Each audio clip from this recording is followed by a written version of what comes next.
ఈరోజే భాద్రపద మంగళవారం. ఎంతో పవిత్రమైన విశేషమైన రోజు. మంగళవారము అంటే సంపదల దేవత అయిన లక్ష్మీదేవికి ఎంతో ప్రీతికరమైన రోజు. మరి ఇంతటి విశేషమైన రోజు అమ్మవారికి సంబంధించిన ఈ కథలను వింటే చాలు. జన్మల పాపాలు తొలగి అష్టైశ్వర్యాలు భోగభాగ్యాలు కలుగుతాయి. మరి ఆ కథలేంటో ఇప్పుడు ఈ వీడియోలో తెలుసుకుందాం. ఒకానొకసారి నారదుడు భూలోక ప్రయాణాన్ని ముగించుకుని తిరిగి దేవలోకానికి బయలుదేరుతూ సంధ్యా సమయం కావడం వల్ల సంధ్యావందనం కోసం స్నానం చెయ్యాలని ఒక వాగులోకి ప్రవేశిస్తూ ఉండగా నారదుడి కాలికి ఒక పుర్రె తగిలింది. ఆ పుర్రెపై ఇలా రాసి ఉంది: ఈ తల ముల్లోకాలను దర్శిస్తుంది అని రాసి ఉంది. ఏమిటి ఈ పొరపాటు? చనిపోయి పడిపోయిన ఈ పుర్రె ముల్లోకాలను ఎలా దర్శిస్తుంది అనే సందేహం నారదుడిలో కలిగింది. ఇక నారదుడు సంధ్యావందనాన్ని ముగించుకుని ఆ పుర్రెను తీసుకుని వైకుంఠానికి బయలుదేరాడు. ఇక వైకుంఠాన్ని చేరుకుని మహావిష్ణువుతో ఇలా అన్నాడు నారదుడు: స్వామి, ఈ పుర్రెపై ముల్లోకాలను దర్శిస్తాను అని రాసి ఉంది. మరి వీడేమో చనిపోయి భూలోకంలో పడి ఉంటే ఈ పుర్రెను నేను తీసుకువచ్చాను. ఇది ఎలా సాధ్యం అని ప్రశ్నించాడు నారదుడు. దానికి శ్రీ మహావిష్ణువు చిరునవ్వు నవ్వి, చూడు నారదా, ఈ రాతల గురించి నాకు తెలియదు. కేవలం నేను జీవుల పోషణ బాధ్యతను మాత్రమే నిర్వహిస్తాను. ఈ విషయం గురించి నీవు పరమేశ్వరుని అడగడం చాలా మంచిది అని సమాధానం చెప్పాడు మహావిష్ణువు. ఇక నారదుడు ఆ పుర్రెను తీసుకుని కైలాసంలో ఉన్న శివుడిని చేరుకున్నాడు. అక్కడ పరమేశ్వరుడితో ఇలా అన్నాడు: స్వామి, ఈ పుర్రెపై ముల్లోకాలను దర్శిస్తాను అని రాసి ఉంది. ఇది ఎలా సాధ్యం అని ప్రశ్నించాడు. దానికి పరమేశ్వరుడు నారదుడితో ఇలా పలికాడు: చూడు నారదా, ఆయువు తీరిన తర్వాత వారి ప్రాణాలు తీయడమే నా పని. కాబట్టి ఈ పుర్రెపై రాసిన రాత గురించి బ్రహ్మను అడగడమే సమంజసంగా ఉంటుంది అని సలహా ఇచ్చాడు మహేశ్వరుడు. ఇక ఆ పుర్రెను తీసుకుని బ్రహ్మలోకం బయలుదేరాడు నారదుడు. బ్రహ్మలోకానికి చేరుకుని వెళ్లి బ్రహ్మను ప్రశ్నించాడు నారదుడు. ఇక బ్రహ్మదేవుడు ఇలా పలికాడు: ఏం నారదా, విరాత రాసిన రాతనే ప్రశ్నించేంతటి వాడివి అయ్యావా? అందుకే అడుగుతున్నావు కాబట్టి నీ సందేహం తీర్చడం నా ధర్మం అని నారదునితో బ్రహ్మదేవుడు ఇలా అన్నాడు. చూడు నారదా, ఈ పుర్రె తీసుకుని మొదట నీవు ఎక్కడికి ప్రవేశించావు అని అడగ్గా నారదుడు వైకుంఠమని సమాధానం చెప్పాడు. ఇక బ్రహ్మదేవుడు నారదుణ్ణి మళ్ళీ ఇలా అడిగాడు: చూడు నారదా, రెండవసారి ఈ పుర్రెను ఎక్కడికి తీసుకువెళ్లావు అని ప్రశ్నించాడు. దానికి నారదుడు కైలాసమని సమాధానం చెప్పాడు. ఇక చివరిగా బ్రహ్మదేవుడు నారదునితో ఇలా పలికాడు: చూడు నారదా, ఈసారి ఈ పుర్రెను చివరిగా ఎక్కడికి తీసుకువెళ్లావు అని ప్రశ్నించాడు. ఇక నారదుడు బ్రహ్మలోకమని సమాధానం చెప్తూ ఎంతో ఆశ్చర్యపోయాడు. ఈ పుర్రెను నా చేతులతో తీసుకుని ముల్లోకాలను తిరిగాను. ఇదే కదా బ్రహ్మరాత అని తనలో తాను అనుకుని ఆశ్చర్యపోయాడు. ఇక బ్రహ్మదేవుడు నారదునితో ఇలా పలికాడు: నారదా, ఇప్పుడు చెప్పు, నేను రాసిన రాతలో ఏదైనా దోషమున్నదా అని ప్రశ్నించాడు. ఇక నారదుడు తన తప్పును క్షమించమని ఆ పుర్రెను వదిలేశాడు. అది భూమిపై పడి పగిలిపోయింది. ఆ జీవికి కపాల మోక్షం లభించింది. చివరకు ఆ జీవి భూదేవిలో ఐక్యమైపోయింది. ఇదంతా చూస్తున్న నారదుడికి తల తిరిగినట్లు అయినది. ఇక బ్రహ్మదేవుడు నారదునితో ఇలా పలికాడు: నారదా, అతని కథ చెప్తాను విను. ఇతను పూర్వం ఒక మహర్షి. పరిపక్వత చెందని కారణం చేత ఇతనికి ఆ జన్మలో మోక్షం లభించలేదు. తనకు లభించిన డబ్బు కాని, బంగారం కాని, రూపవతి అయిన భార్య కాని, మోహాపరుడు కాక అన్నిటినీ తునప్రాయంగా త్యజించి మోక్షలోకాలను పొందగలిగాడు అని నారదుడికి బ్రహ్మదేవుడు సమాధానం చెప్పాడు. ఈ కథలో నీతి ఏమిటి అంటే, నువ్వు ఏది కోరుకుంటే నీకు అదే ప్రాప్తిస్తుంది. నిష్కల్మషమైన సాధన నీ వంతు, ఫలితం ఇవ్వడం నా వంతు.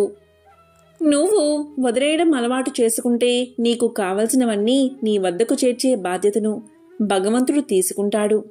ప్రతి మనిషిలోనూ జ్ఞానమనే దివ్యజ్యోతి పాము వలె నిద్రిస్తూ అనుకూలంగా ఉంటుంది. దాన్ని సాధన చేత నిద్ర లేపినట్లయితే షట్ చక్రాలను ఛేదించడం సులభం అవుతుంది. దీనినే కుండల్ని యోగమని పిలుస్తారు.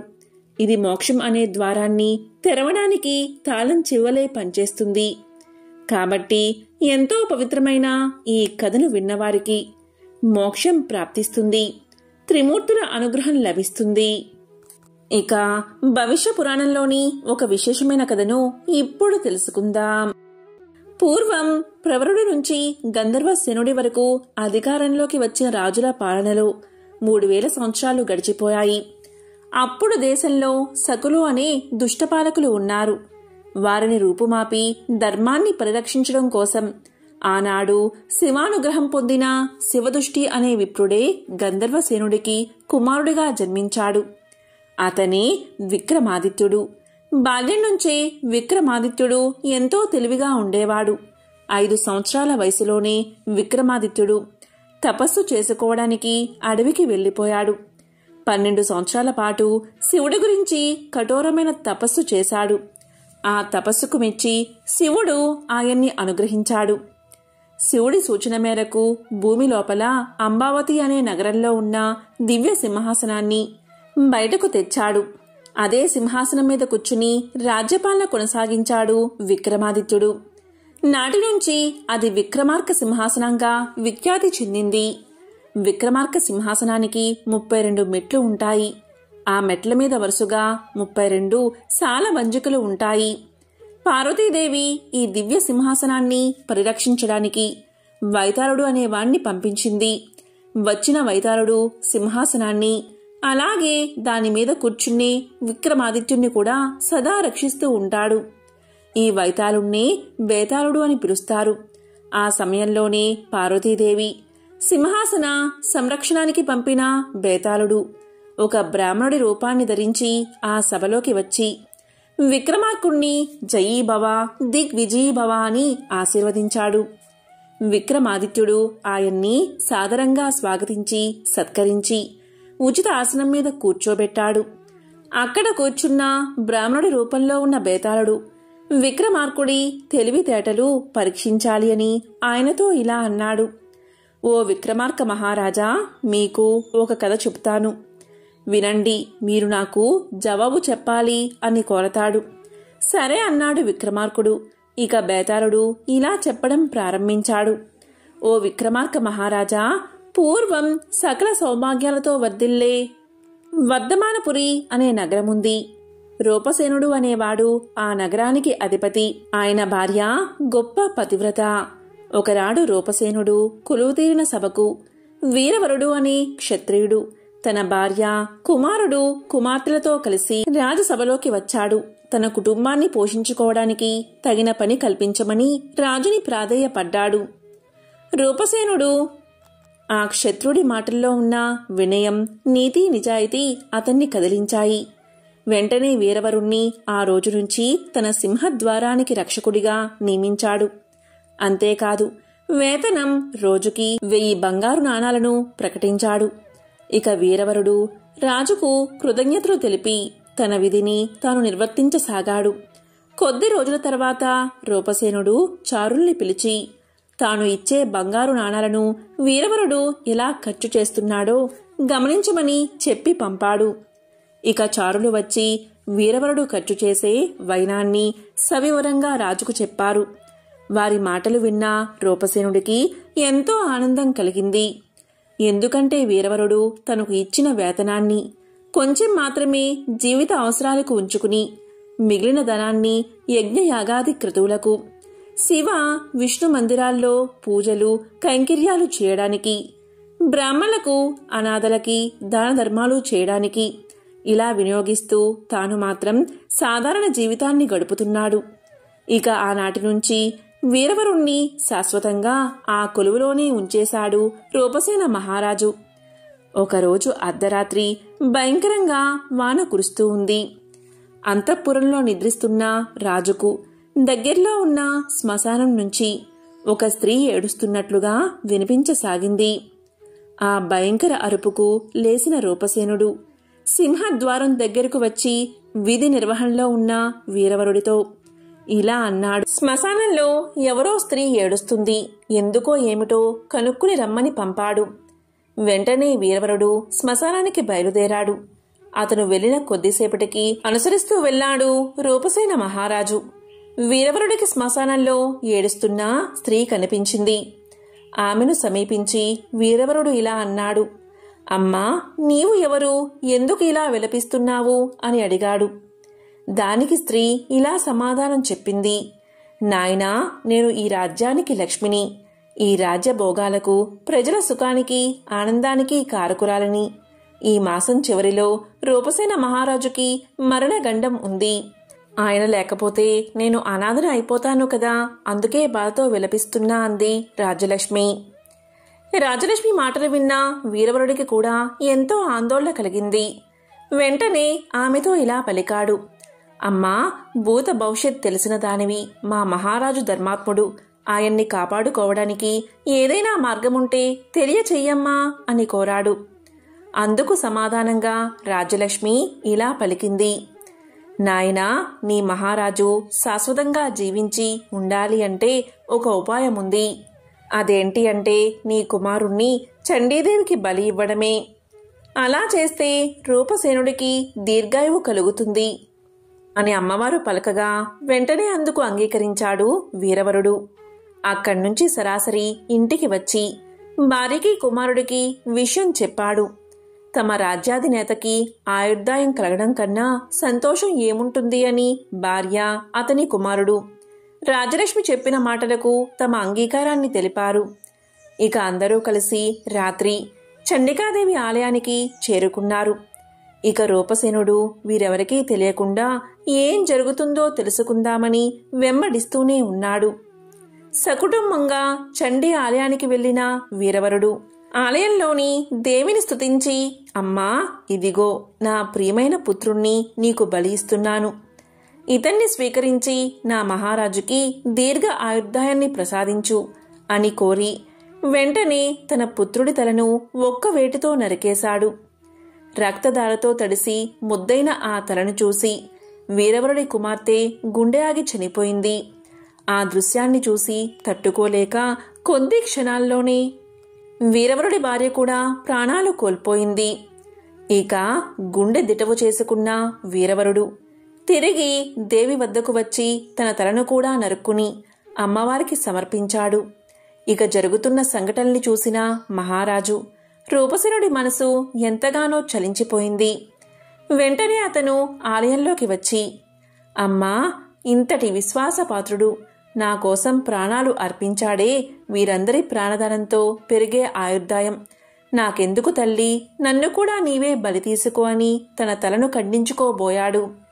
ఇక వెంటనే చండీదేవి ప్రత్యక్షమై, రాజా, ఆగు, నీకు ఇంతకు ముందే దీర్ఘ ఆయుర్దాయాన్ని ప్రసాదించేశాను. ఇంకేం వరం కావాలో కోరుకోమంది. అప్పుడు రూపసేనుడు ఇలా అన్నాడు. అమ్మా దేవి, నా కోసం ప్రాణాలు అర్పించిన ఈ వీరవరుడి కుటుంబాన్ని కూడా బతికించు. ఈ కోరిక నేను కోరాను అన్న విషయం కూడా అతనికి తెలియకూడదు అని కోరుకున్నాడు. తదాస్తు అని ఆశీర్వదించింది చండీదేవి. వెంటనే రూపసేన మహారాజు అక్కడ్నుంచి వెళ్లిపోయాడు. ఆశ్చర్యంగా కొద్ది క్షణాల్లోనే వీరవరుడు, అతని భార్య, కుమారులు, కుమార్తె నిద్ర నుంచి లేచినట్లు ప్రాణాలతో పైకి లేచారు. ఇదంతా చండీదేవి అనుగ్రహమేనని భావించి ఆమెకి మరోసారి నమస్కారం చేశాడు వీరవరుడు. తిరిగి యథావిధిగా తన బాధ్యతలు నిర్వర్తించడానికి సింహద్వారం వద్దకు వెళ్లిపోయాడు. మర్నాడు మహారాజు వీరవరుణ్ణి పిలిచి, రాత్రి రోదించిన స్త్రీ విషయం ఏమన్నా తెలుసుకున్నావా అని ప్రశ్నించాడు. అందుకు వీరవరుడు ఇలా అన్నాడు. ప్రభూ, నేను వెళ్లి చూశాను. అక్కడ ఏడుస్తుంది ఒక ప్రేతాత్మ. నన్ను చూడగానే అది మాయమైపోయింది. ఇక నేను వెంటనే తిరిగి వచ్చేశాను. మీరేం కంగారు పడవలసిన పనేం లేదు అని సావధానంగా సమాధానం చెప్పాడు. తరువాత రూపసేనుడు అతన్ని పంపించేశాడు. రూపసేనుడికి ఎంతో ఆశ్చర్యం కలిగింది. మహారాజునైనా నా కోసం ప్రాణత్యాగం చేసి కూడా ఆ విషయాన్ని ఏమాత్రం ప్రచారం చేసుకోకుండా వినయంగా విశ్వాసాన్ని ప్రకటించిన అతని ప్రభు భక్తికి సంతోషం కలిగింది. కొద్ది రోజుల తర్వాత రూపసేనుడు తన కోసం ప్రాణత్యాగం చేసి తనకి పునర్జన్మను ప్రసాదించిన వీరవరుడి కుమారుడికి తన కుమార్తెనిచ్చి వివాహం జరిపించాడు. ఆనాటి నుంచి వీరవరుణ్ణి ఒక సేవకుడిగా కాక ప్రియ మిత్రుడిగా సంభావించాడు. ఇక ఈ కథనంతా చెప్పిన బేతాళుడి రూపంలో ఉన్న బ్రాహ్మణుడు విక్రమార్క మహారాజుతో ఇలా అన్నాడు: ఓ విక్రమార్క మహారాజా, మీరు విన్న ఈ కథలో రూపసేనుడు, వీరవరుడు ఒకరి కోసం ఒకరు ప్రాణత్యాగం చేశారు కదా.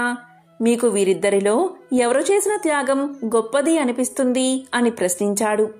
దానికి విక్రమార్క మహారాజు ఇలా సమాధానం చెప్పాడు: ఓ బ్రాహ్మణోత్తమా, ఈ కథలోని సంఘటనల ప్రకారం ఇద్దరూ కూడా ఆదర్శవంతమైన త్యాగాలను చేశారు.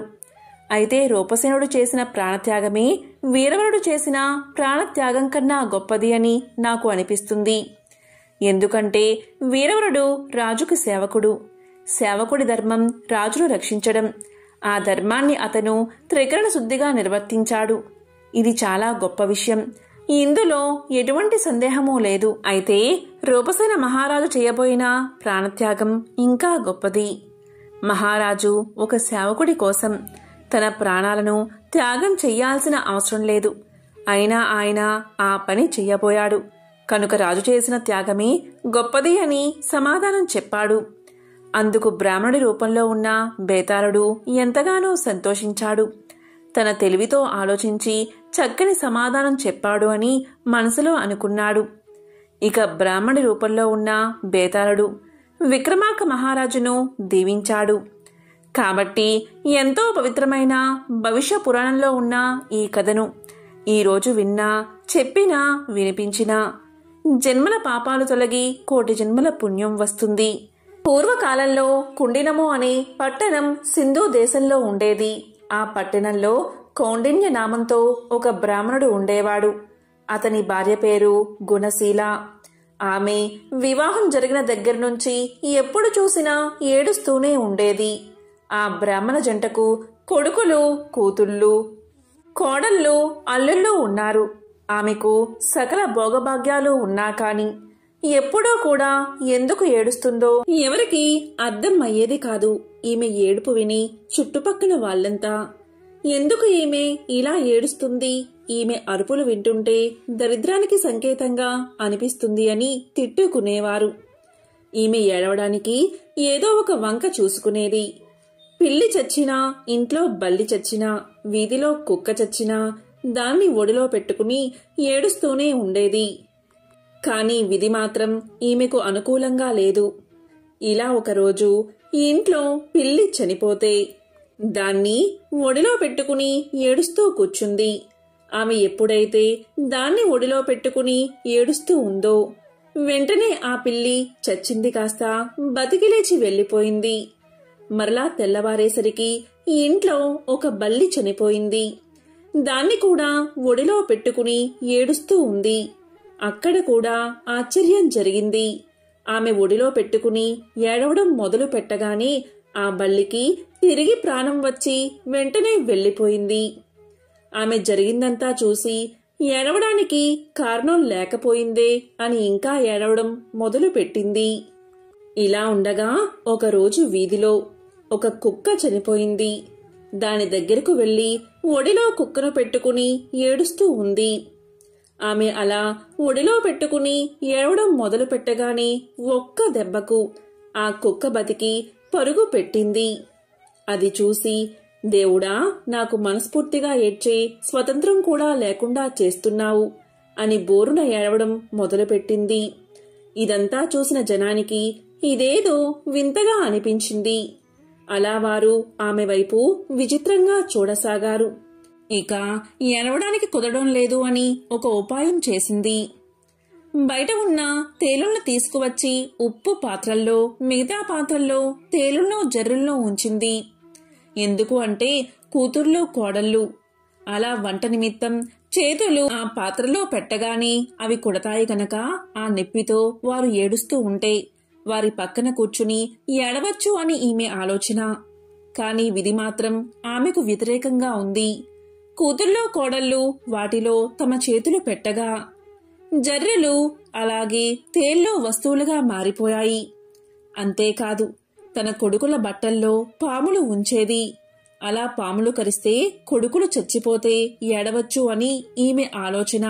కాని విధి మాత్రం వేరేగా ఆలోచన చేసింది. ఆ పాములు కాస్త బంగారు మొలతాలలా అయిపోయాయి. ఇక కొడుకులు బట్టల్లో చెయ్యిలు పెట్టగానే బంగారు మొలతాళ్ళు వాడి చేతికి అందాయి. వెంటనే కొడుకులు, అమ్మా, బట్టల్లో బంగారు మొలతాడు ఎందుకు ఉంచావమ్మా అని అడగ్గానే దానికి ఆమె, నాయనా, వాటిని తీసి జాగ్రత్తగా దాచుకోండి అని పలికేది. అలా ఆమె ఏమి చేసినా ఏడవడానికి అవకాశం దొరకకపోవడం వల్ల ఆమె అడవికి పోయి అక్కడ కూర్చుని ఏడవడం మొదలుపెట్టింది. అలా ఏడుస్తున్న సమయంలో పార్వతీ పరమేశ్వరులు ఆ మార్గం గుండా పోతూ ఆమెను చూసి ఇలా పలికారు. ఎందుకమ్మా ఏడుస్తున్నావు అని అడగ్గా దానికి ఆమె ఇలా సమాధానం చెప్తుంది. ఓ మహనీయ దంపతుల్లారా, నాకు అష్టైశ్వర్యాలు ఉన్నాయి. కాని ఎప్పుడు ఏడవాలనే బుద్ధి పుడుతుంది. అలా ఏడుస్తుంటేనే నాకు మంచిగా అనిపిస్తుంది. దానికి కారణం మీరే చెప్పాలి అని బ్రతిమాలుతుంది. అప్పుడు పార్వతీదేవి మొత్తం తెలుసుకుని ఇలా అంటుంది. ఓ గుణశీల, పూర్వం నీవు కందాబచ్చలి నోమును నోచావు. కాని దానికి ఉద్యాపన చేయడం మర్చిపోయావు. అందువల్లే ఈ జన్మలో ఈ గ్రహచారం నీకు పట్టింది. నీవు ఈ నోము నోయడం వల్ల మంచి సంతానం సర్వభోగాలు కలిగాయి అని పలకగా గుణశీల అమ్మవారిని చూసి, అమ్మా, ఈ నోముకు ఉద్యాపన ఎలా చెయ్యాలో చెప్పమని కోరింది. దానికి అమ్మవారు ఇలా చెప్తుంది. అయితే విను. వెండితో కంద దుంపను చేయించు, బంగారంతో బచ్చలి తీగ చేయించు, మంచి కంద సేరు, బచ్చలి అరసేరు, 5 మానికల బియ్యం, పసుపు కుంకుమలతో, నల్ల పూసలు, రవికల గుడ్డలు, మెట్టెలు, మంగళ సూత్రాలతో, ముత్తైదువులకు దక్షిణ తాంబూలాలతో వాయనాలు సమర్పించు అని పార్వతీదేవికి చెప్పింది. అంతట గుణశీల ఇలా పలుకుతుంది. అయితే తల్లి, నేను వచ్చేంత వరకు ఇక్కడే ఉండమని ప్రార్థించి పరుగు పరుగున ఇంటికి పోయి అన్ని వస్తువులు తీసుకువచ్చి పార్వతీ అమ్మవారికి సమర్పించి ఉద్యాపన చేసింది. ఇక పార్వతీ అమ్మవారు నిండు హృదయంతో ఆమెకు ఆశీస్సులు అందించారు. అంతతో అమ్మవారు అంతర్ధానమయ్యారు. ఇక గుణశీల ఇంటికి వచ్చి జరిగిందంతా ఇంట్లో వారికి చెప్పేసరికి అందరూ ఆశ్చర్యపోయారు. 4 జాతుల వారు కుల భేదం లేకుండా ఈ వ్రతాన్ని ఆచరిస్తే సమస్త దుఃఖాలు తొలగిపోతాయని ఆమె చెప్పింది. దాంతో అందరూ కందాబచ్చలి వ్రతాన్ని ఆచరించి సర్వదుఃఖాలను పోగొట్టుకుని సుఖంగా జీవించారు. ఈ వ్రత కథను ఎవరైతే వింటారో వారికి సమస్త దుఃఖాలు తొలగిపోయి సకల శుభాలు కలుగుతాయి. పూర్వం గండకీ నదీ తీరాన ఉన్న సిరిపురం రాజ్యాన్ని వేరసేన మహారాజు జనారంజకంగా పరిపాలిస్తూ ఉండేవాడు. పాడి పంటలతో సుఖ సంతోషాలతో ప్రజలు ఆనందంగా జీవిస్తూ ఉండేవారు. ఈ వీరసేన మహారాజుకు వేట అంటే మిక్కిలి మక్కువ. అతను ఒకసారి గండకీ నదీ తీరాన్ని ఆనుకుని ఉన్న అడవిలోకి బయలుదేరాడు.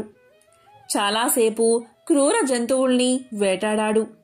దాంతో రాజు రెట్టించిన ఉత్సాహంతో బాగా దట్టమైన అడవిలోకి వెళ్లిపోయి దారిని తప్పాడు. వెనుక ఉన్న సైన్యాలు రాజుని అందుకోలేక వెనుక పడ్డారు. ఇలా 2 రోజులు గడిచాయి.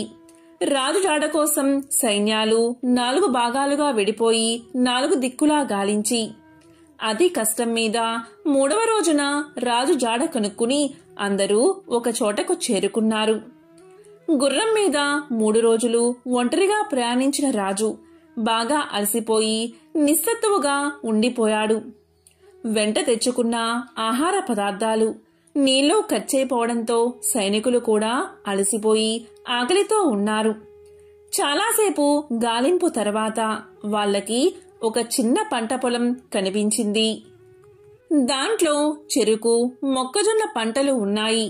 దాంతోపాటు మామిడి, సీతాఫలం బాగా విరగకాచి ఉన్నాయి. మధ్యలో తీయని నీటితో కూడిన ఒక బావి ఉంది. ఇక సైనికులంతా ఆ పొలంపై పడి ఎవరికి కావలసిన వారు తీసుకుని కడుపు నిండా తిని మధురమైన బావినీరు తాగి మహారాజుకి కావలసిన ఫలాలు, చల్లని నీరు ఇచ్చి రాజును సేద తీర్చారు. కాసేపటికి తేరుకున్న మహారాజు తన సైన్యంతో సహా రాజ్యాన్ని చేరుకున్నాడు. కాని చిత్రంగా మరుసటి రోజు నుంచి రాజుకి తీవ్ర అశాంతి, అనారోగ్యం మొదలయ్యాయి. రోజు రోజుకి క్షీణిస్తూ మంచం పట్టాడు మహారాజు. రాజవైద్యులు ఎన్ని చికిత్సలు చేసినా రాజుకి ఆరోగ్యం చేకూరలేదు. ఈ విధంగా రోజులు నెలలు గడిచినా కూడా తన రోగం తగ్గకపోయేసరికి రాజు తన గురువైన తపోధనుడైన సదానంద మహర్షిని పిలిపించి తన సమస్యను పూర్తిగా వివరించాడు. అప్పుడు ఆ మహర్షి తన దివ్య దృష్టితో జరిగిందంతా తెలుసుకుని ఇలా పలికాడు. రాజా, రాజన్నవాడు ప్రజల్ని క్రూర మృగాల నుంచి రక్షించాలి. అది కూడా ప్రజలు క్రూర జంతువుల వల్ల తమకి ప్రాణభయం ఉందని ఫిర్యాదు చేసినప్పుడు మాత్రమే చేయాలి. కాని నీవు మృగ వినోదం కోసం అకారణంగా జంతువుల్ని వేటాడి మూగ జంతువుల్ని హింసించావు.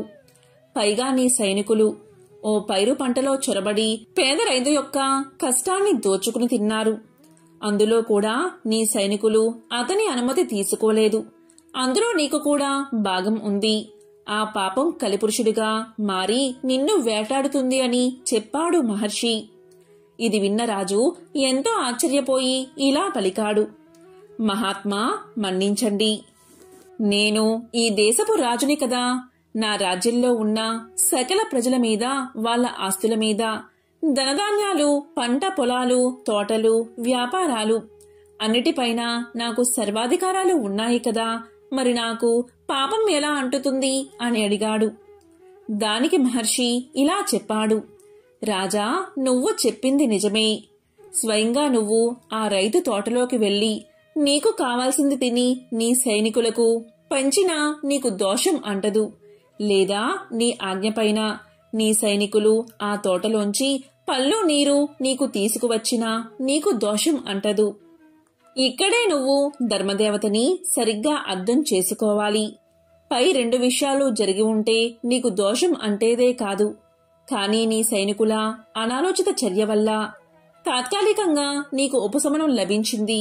కానీ ఆ దోష ఫలితాన్ని నువ్వు అనుభవించాల్సి వచ్చింది అని చెప్పాడు మహర్షి. ఇక రాజు సుదీర్ఘంగా ఆలోచించి, మహాత్మా, దీనికి పరిహారాన్ని, ప్రాయశ్చిత్తాన్ని చెప్పండని కోరాడు. ఇక మహర్షిని చూసిన మహారాజు అప్పటికప్పుడు ఆ పంట పొలం రైతును పిలిపించాడు. ఆ రైతు పేద యువకుడైన ముకుందుడు. చక్కనైన రూపం కలవాడు. కాయకష్టం చేసుకుని తనకున్న చిన్న పొలంలో రకరకాల పళ్ళు, ఫలాలు పండిస్తూ వృద్ధులైన తన తల్లిదండ్రులను పోషించుకుంటూ ఉన్నాడు. రాజు యొక్క సైన్యం తన పంటని మొత్తం కాజేయడంతో గత నెల రోజులుగా తల్లిదండ్రులకు సరైన తిండి కూడా పెట్టలేక చాలా దీన స్థితిలో ఉన్నాడు. ఇక రాజు అతనికి క్షమాపణ చెప్పి తన తప్పుకి పరిహారంగా 1000 బంగారు నాణాలు బహుకరించాడు. అప్పుడు పేద రైతు మహా ఆనందపడి ఇలా పలికాడు. రాజా, ఈ బహుమానంతో జీవితాంతం నా తల్లిదండ్రులకి అస్సలు ఏ లోటు లేకుండా ప్రేమగా పోషించుకుంటాను అంటూ రాజుకి కృతజ్ఞతలు చెప్పి అక్కడ్నుంచి వెళ్లిపోయాడు. ఆ విధంగా ఆ రైతు వెళ్లిపోయాక రాజు మహర్షి వైపు తిరిగి, మహాత్మా, ఇక నా పాపం పోయినట్లేనా అని అడిగాడు. దానికి మహర్షి ఇలా అన్నాడు. రాజైన వాడు ఎప్పటికప్పుడు ధర్మశాస్త్రాలు, నీతి శాస్త్రాలను క్షుణ్ణంగా అధ్యయనం చెయ్యాలి. లేదా ఎవరి దగ్గర నుంచైనా తెలుసుకుంటూ ఉండాలి. ప్రస్తుతానికి నీ పాపం తొలగిపోయింది, కాని ఇంకా మిగిలే ఉంది అన్నాడు మహర్షి. అప్పుడు రాజు మళ్లీ నమస్కారం చేసి, మహాత్మా, మరి పరిహారం చెప్పండి అని కోరాడు. మహర్షి రాజు వంక చూశాడు. అప్పుడు వెంటనే రాజు సదాచార భక్తులైన పండితుల్ని, బ్రాహ్మణోత్తముల్ని మహారాజు సభకు ఆహ్వానించాడు. కొన్ని వందల మంది తరలి వచ్చారు. రాజు వాళ్లకి జరిగిందంతా వివరించి నెల రోజుల పాటు రైతు కుటుంబాన్ని ఆకలి బాధకి గురిచేసిన పాపం పోగొట్టుకోవడానికి గాను 10,000 బంగారు నాణాలను దానంగా ఇవ్వడానికి సిద్ధపడ్డాడు. కాని ఆ దానం స్వీకరించడానికి ఎవరూ ముందుకు రాలేదు. ఎందుకంటే వాళ్ళు పండితోత్తములు. అలా చేయడం వల్ల ఆ పాపం తాము స్వీకరించినట్లు అవుతుందని వాళ్లకు తెలుసు. ఇక రాజు నిరాశగా వాళ్ల వైపు చూస్తూ ఉండగా విశ్వవేత్తుడు అనే బ్రాహ్మణోత్తముడు లేచి ఆ దానం స్వీకరించడానికి సిద్ధంగా ఉన్నానని తెలియచేశాడు.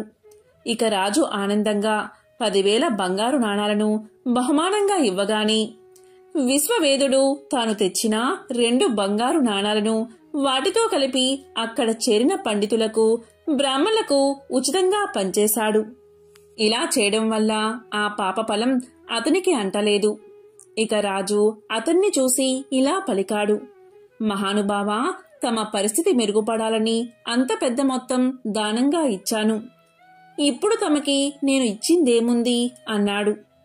మీరేమో నేనిచ్చిన ధనాన్ని దాన ధర్మాలు చేసి మీ పాపం పోగొట్టుకున్నారు. ఇప్పుడు నేను మీకు ఎలా సహాయం చేయగలను అని అడగ్గా దానికి ఆ బ్రాహ్మణోత్తముడు బదులిస్తూ ఇలా అన్నాడు, రాజా, గండకీ నదీ తీరాన ఉభయ సంధ్యల్లో సంధ్యావందనంతో పాటు గ్రామీణుల ఇళ్లల్లో పూజాది శుభకార్యాలలో పౌరోహిత్యం చేసుకుంటూ ఉంటాను నేను. ఆ వచ్చిన ధనంతో నేను నా భార్య ఆనందంగా జీవిస్తున్నాం. మీరు నాకేమైనా సహాయం చెయ్యాలి అనుకుంటే గండకీ నదీ తీరంలో ఒక అపురూప శివాలయాన్ని నాకు నిర్మించి ఇస్తే చాలు. నా శేష జీవితాన్ని ఆనందంగా గడిపేస్తాను. దాంతో మా ఇద్దరి జీవితాలు ఆ పరమేశ్వరుడి అనుగ్రహం వల్ల పరిపూర్ణమవుతాయి అని చెప్పగా రాజు దానికి ఆనందంగా ఒప్పుకుని ఆ బ్రాహ్మణుడికి శివాలయం కట్టించి ధర్మదేవత యొక్క అనుగ్రహం పొంది ధన్యుడు అయ్యాడు రాజు. కాబట్టి అధికార బలంతో ఇతరుల మనస్సును ఎప్పుడూ నొప్పించరాదు. ఇలా చేస్తే మనశ్శాంతి కలుగుతుందని ఈ కథ మనకు తెలియచేస్తుంది. ఎంతో పవిత్రమైన విశేషమైన ఈ రోజు ఈ కథను వింటే చాలు సకల శుభాలు కలుగుతాయి. ఒక బ్రాహ్మణుడికి 5 కొడుకులు ఉన్నారు. వారికి పెళ్లిళ్లు జరిగి భార్యతో హాయిగా కాపురం చేసుకుంటున్నారు. వారిలో 5వ కోడలు కరుల్లా గౌరీనోము పట్టింది. ఆమె సూర్యుణ్ణి ఆరాధిస్తూ అత్త సొమ్ము అక్కర్లేదు, మామ సొమ్ము అక్కర్లేదు, పుత్రి సొమ్మొద్దు, పురుషుని సొమ్ము అసలే వద్దు, నా సొమ్ము నాకిమ్ము అని పలికేది. రోజు ఈ విధంగా అండం విన్న అత్తా మామలు, బావా మరదళ్ళు, తోడి కోడళ్ళు భర్తకు ఆమెపై కోపం వచ్చింది. అందరూ కలిసి ఒకరోజు ఆమె నిద్రపోతూ ఉండగా మంచంతో సహా ఆమెను అడవిలో విడిచి వచ్చారు. ఆమె నిద్ర లేచింది. భయపడక ఆమె అక్కడే స్నానం చేసి సూర్యదేవుణ్ణి ప్రార్థిస్తూ ఉండగా దోసిట రత్నాలు పడ్డాయి. వాటితో పసుపు, కుంకుమ, కొంచెం ఉప్పు, మిరపకాయలు, బియ్యము కొని ఒక ముసలవాని సహాయంతో ఆ సమీప గ్రామాన చిన్న ఇంటిలో ఉన్నది. ఎప్పుడైతే ఈమెను ఇలా చేశారో వారికి దరిద్రం పట్టి పల్లె పల్లెకు తిరుగుతూ అడుక్కుంటూ జీవితం గడపడం మొదలుపెట్టారు. అలా ఊరు తిరుగుతూ ఉండగా ఒక దగ్గర సూర్య నమస్కారం చేస్తున్న ఈమెను చూశారు. మన అమ్మాయి కూడా ఇలాగే సూర్య నమస్కారం చేసేది అని వారిలో వారు అనుకున్నారు. సూర్యుడి కరుణ వల్ల అక్కడ మేడలు, మిద్దెలు, ఇల్లు, వాకిళ్ళు, తోటలు, దొడ్లు విపరీతంగా కొన్నది ఆమె. నిత్యాన్నదానం చేసేది.